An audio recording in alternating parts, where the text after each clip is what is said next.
Salam cerdas, komunitas pembelajar yang saya hormati, berjumpa kembali dengan saya di kanal Awali Rizky dalam sesi komentar berita. Berita yang saya soroti kali ini terkait dengan penjelasan Danantara ya. Nah, judulnya Danantara tegaskan bukan alat bailout bursa saham RI. Ditayangkan oleh Bloomberg Technos sore ya, tanggal 10 Juli jam 6. Ini ada ilustrasi gambar papan bursa di kantor IDX. Nah, beritanya begini.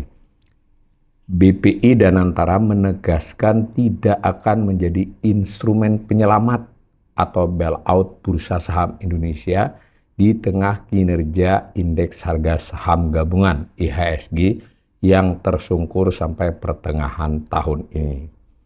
Opsi bailout untuk bursa saham domestik juga tidak akan diambil apabila Indonesia digeser ke status frontier market oleh sejumlah penyedia indeks global seperti MSCI. Dari dua paragraf ini tegas ya pernyataan dari Danantara, nanti ada yang mewakili Danantara bahwa kan ada rumor, ada isu ya, ini Danantara ini suka menyelamatkan indeks ya dengan melakukan pembelian beberapa saham ya untuk mengerek angka dari waktu-waktu di hari-hari tertentu. Lah ini ditegaskan ya prinsipnya Danantara tidak melakukan bailout penyelamatan, tapi sebetulnya juga tidak membantah bahwa ada proses trading ya yang cukup menahan turunnya indeks ataupun bisa menaikkan sedikit indeks. Tapi kalau yang sifatnya bailout, misalnya ada satu atau lebih saham, terutama mungkin yang terkait dengan kepemilikan Danantara ya, saham BUMN yang sudah melantai, yang TBK, itu dikatakan tidak akan dilakukan instrumen bailout ya. Nah, juga bailout tidak akan dipakai andai. Ini kan kita oleh MSCI antara lain dan indeks global itu kita hanya diberi outlook negatif, tapi statusnya tetap investment grade ya. Jadi masih begitu, tapi tidak tertutup dari perbincangan belakangan meski otoritas sudah melakukan perbaikan dan memenuhi cukup banyak tuntutan dari MSCI dan juga berkomunikasi dengan MSCI, tapi kemungkinan digeser masih ada. Nah, umpama itu terjadi, kata Danantara, mereka juga nggak akan bailout kalau kita ke frontier market ya. Ini saya baca lagi. Head of Public Investment Danantara Investment Management, jadi ini dari Danantara Investment Management ya, Head of Public, jadi PR-nya lah, Rani P. Putri menyampaikan lembaganya menghormati proses peninjauan yang dilakukan penyedia indeks global belakangan ya. Menurutnya, MSCI memiliki metodologi yang independen dalam menentukan klasifikasi suatu negara, sementara Danantara hanya menjadi salah satu pelaku pasar yang dimintai pandangan dalam proses konsultasi. Ini cukup jelas ya informasi yang diberikan. Nah kan BPI Danantara itu membawahi holding aset yang terkait strukturalisasi, mengelola aset dalam arti menstrukturkannya, menatanya, pencatatannya, sedangkan yang satunya lagi holding investasi ya. Ini holding investasi inilah yang bertindak masuk ke dalam bursa ataupun juga mencari utang ya, leverage bukunya untuk memperoleh pembiayaan. Nah ini terkait dengan perdagangan di bursa ini adalah dari Danantara Investment ya. Dan ini ditegaskan ya, menilai MSCI itu dianggap minimal secara publik dinyatakan begitu, itu dianggap independen. Ini sekaligus juga buat para pemirsa saya yang menuduh-nuduh MSCI, meskipun kanal saya juga narasumber maupun saya sendiri ya MSCI sih nggak seindependen itu, tetapi kan dia ada metodologinya gitu loh.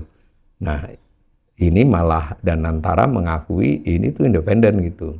Nah meski diberita lagi ya, meski proses review memicu gejolak di pasar saham Indonesia, jadi ketika kita ditahan ya waktu itu untuk tidak memberikan tambahan saham yang masuk ke indeksnya MSCI bahkan mengeluarkan beberapanya itu langsung kan kita selama setengah tahun ini hampir ya sudah beberapa bulan ini indeks kan turun dari pernah mencapai puncak 9.145 sekarang di 5.900-an bahkan sempat agak di bawah belum rebound ke arah angka jangankan 9 ribuan ya ke 6 ribu aja masih gampang turun ya dari itu masih. Nah, jadi malah Rani dari mewakili dana investment manajemennya Danantara ini malah menganggap ini momentum untuk mempercepat reformasi pasar modal. Jadi sebetulnya juga ada pengakuan bahwa selama ini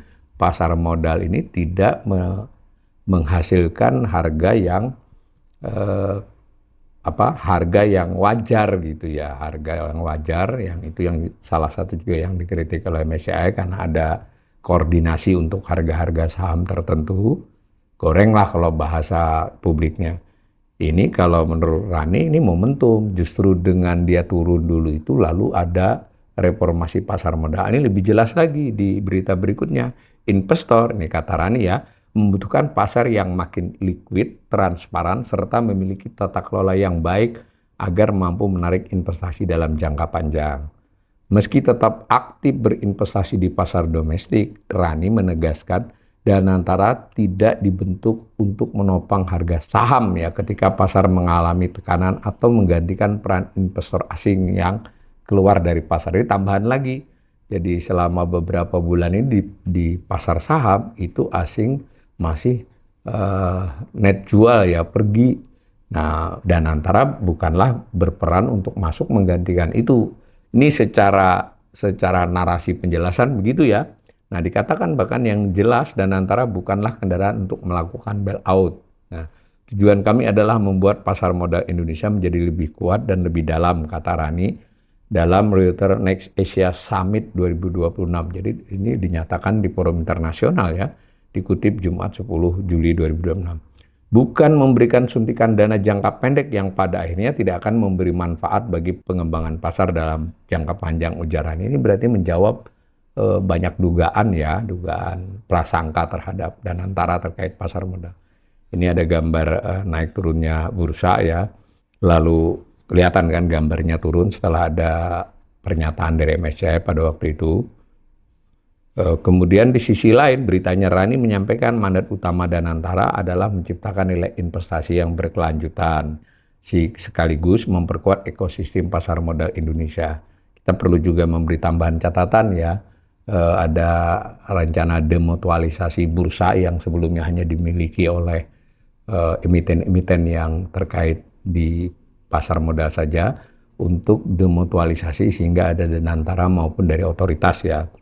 Nah, di sini dikatakan lagi oleh Rani, kami ingin melihat, ya ini sama ya isinya, dia menuturkan reformasi yang telah dijalankan Bursa Efek Indonesia itu sudah langkah positif, on track lah ya. Nah, namun menurut Rani ini tidak dapat diselesaikan hanya dalam hitungan bulan, melainkan membutuhkan komitmen dan konsistensi agar meningkatkan kepercayaan investor terhadap pasar modal Indonesia. Saya juga membaca dari sisi lain ya dengan penjelasan Rani ini. Jadi kita jangan berharap 2-3 bulan ke depan ini pasar modal langsung membaik ya. Ini kan tidak hitungan bulan ya, berarti kan lebih panjang. Nah, Rani mengatakan gejolak pasar tidak mengubah strategi investasi Danantara. Jadi Danantara ini sebagai investor jangka panjang, lembaga pengelola investasi negara tersebut tetap berfokus pada nilai fundamental perusahaan, bukan sekedar mengikuti sentimen pasar jangka pendek. Ini positioning ya, dana investment Danantara holding investasinya ini kalaupun memang salah satu kegiatannya adalah masuk di bursa ya, itu pertimbangannya adalah pertimbangan jangka panjang, pertimbangan fundamental, bukan fluktuasi indeks. Tapi ini kan pernyataan ya, orang pasar, pelaku pasar atau pengamat juga cari-cari info ya, kalau memang Danantara begitu, benar nggak yang dijual beli dia itu adalah yang terkait itu, dan ketika dia beli untuk di hold ya, dipegang misalnya, kan itu antara narasi dengan fakta, nanti orang-orang punya informasi itu kalau pelaku pasar. Ini yang bagus lagi nih dari Rani, ini karena di forum ya, bukan dalam jumpa pers. Ya, kondisi yang terjadi ini tekanan justru sejumlah emiten di perdagangan di bawah nilai wajarnya. Jadi nilai wajar emiten itu ada. Nah, karena tekanan pasar terlalu rendah, maka ada peluang investasi bagi Danantara untuk mengakumulasi aset berkualitas dengan valuasi yang lebih menarik. Tadi saya sudah katakan. Nah, ini perlu dibuktikan ya. Kalau dia tanda petik menyerok yang harganya di bawah wajar, fundamentalnya kuat, dia beli, dia mau pegang berapa lama. Kalau kemudian dia lebih sering trading juga akan menimbulkan kecurigaan lagi ya oleh pelaku pasar bahwa ini bukan dalam rangka itu, misal. Tapi sekurang-kurangnya kita pegang nih, Danantara sudah mengatakan begitu.